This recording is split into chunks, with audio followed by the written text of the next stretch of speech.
Assalamualaikum warahmatullahi wabarakatuh. Selamat pagi semuanya. Seperti kata pepatah, tak kenal maka tak sayang. Jadi, sebelum memulai presentasi, kita kenalan dulu yuk. Perkenalkan, nama saya Marwa Fizana Ilah dari kelas A5. Sudah pada sarapan belum nih? Nah, yang belum sarapan, semoga kenyang setelah mendengarkan pembahasan tentang perpindahan kalor dan siklus air.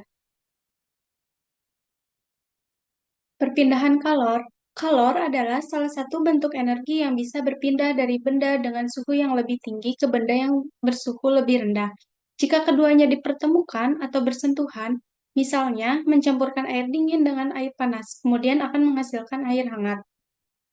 Adapun jenis-jenis dari kalor. Yang pertama, kalor pembentukan. Kalor pembentukan adalah kalor yang menghasilkan atau dibutuhkan untuk membuat satu mol senyawa dalam unsur-unsurnya. Yang kedua, kalor penguraian. Kalor penguraian adalah bentuk kalor yang dihasilkan atau dibutuhkan untuk mengurai satu mol senyawa menjadi unsur-unsur yang lainnya. Yang ketiga, kalor pembakaran. Kalor pembakaran adalah kalor yang didapat atau diperlukan untuk membakar satu mol zat, yakni unsur atau senyawanya. Yang keempat, kalor netralisasi. Kalor netralisasi adalah jenis kalor yang didapatkan atau dibutuhkan untuk membentuk satu mol H2O dari reaksi antara asam dan basa. Kalor ini termasuk dalam reaksi eksoterm karena adanya reaksi kenaikan suhu. Yang kelima, kalor pelarutan. Kalor pelarutan adalah jenis kalor yang didapatkan atau dibutuhkan untuk melarutkan satu mol zat yang awalnya padat menjadi larutan. Nah, perubahan kalor yaitu satu, kalor bisa mengubah suhu zat. Jika zat benda tersebut dipanaskan, maka akan menerima tambahan kalor, sehingga suhunya menjadi meningkat atau bertambah. Dan sebaliknya, jika zat benda tersebut didinginkan, maka akan melepaskan kalor yang menyebabkan suhunya menjadi turun. Yang kedua, kalor bisa mengubah wujud zat. Jika diberikan kalor dalam satuan tertentu, maka zat benda tersebut akan mengalami perubahan. Misalnya, es yang dipanaskan atau diberi kalor, maka akan terjadi perubahan wujud dari yang semula padat menjadi cair atau bentuk gas. Nah, kalor juga mempunyai macam-macam perpindahannya. Yang pertama, konduksi. Perpindahan kalor secara konduksi terjadi dengan melewati zat perantara, seperti logam tanpa disertai perpindahan partikel-partikel secara permanen di dalam zat itu sendiri. Contohnya, knalpot motor menjadi panas setelah motor dinyalakan, dan tutup panci yang ikut panas saat digunakan untuk memasak. Dan yang kedua, konveksi. Konveksi adalah salah satu perpindahan kalor yang melewati suatu zat disertai dengan perpindahan bagian-bagian zat itu sendiri. Jenis perpindahan ini dibagi menjadi dua, yaitu konveksi secara ilmiah dan konveksi paksa. Yang ketiga, radiasi. Radiasi adalah perpindahan kalor yang tidak menggunakan zat perantara sama sekali. Radiasi tidak sama dengan konduksi dan konveksi dalam memindahkan kalor. Contohnya seperti panas dari sinar matahari yang sampai ke bumi dan planet-planet lainnya.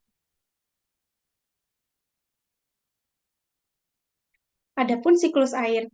Apa sih siklus air? Siklus air adalah proses alami yang mana air bergerak secara terus-menerus. Siklus air juga mempunyai tahapan. Yang pertama, evaporasi. Siklus air terjadi ketika energi matahari menyebabkan air dari lautan, sungai, dan danau menguap ke atmosfer. Proses ini juga melibatkan penguapan dari permukaan tumbuhan dan tanah. Yang kedua, kondensasi. Kondensasi adalah proses perubahan air dari gas menjadi cair, atau kita kenal dengan istilah pengembunan, yang merupakan kebalikan dari evaporasi atau penguapan.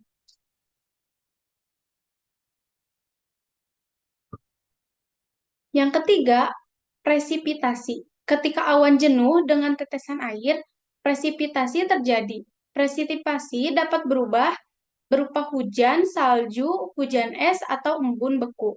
Air jatuh ke permukaan bumi dan lantas mengisi sungai, danau, dan akhirnya lautan.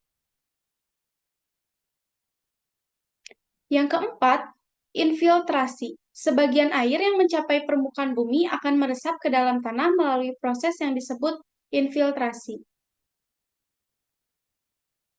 Yang kelima, aliran permukaan. Air yang tidak meresap ke dalam tanah akan mengalir di permukaan bumi. Air di permukaan bumi ini kemudian membentuk aliran sungai, danau, dan waduk. Yang keenam, transpirasi. Proses tumbuhan menyerap air melalui akar dan mengeluarkan uap air melalui stomata pada daun disebut transpirasi. Adapun macam-macam siklus air, yaitu yang pertama, siklus pendek. Siklus air yang berupa air laut menguap, kemudian melalui proses kondensasi, akan berubah menjadi butir-butir air atau awan. Yang kedua, siklus sedang. Adanya uap air yang berasal dari lautan, lalu ditiup oleh angin hingga bergerak sampai ke atas daratan. Dan yang ketiga, terjadi karena proses evaporasi dan kondensasi air lalu yang membentuk awan. Adapun dampak kegiatan manusia terhadap siklus air. Yang pertama, efek rumah kaca. Yang kedua, hujan asap. Dan yang ketiga, pencemaran air. Sekian dari saya. Wassalamualaikum warahmatullahi wabarakatuh.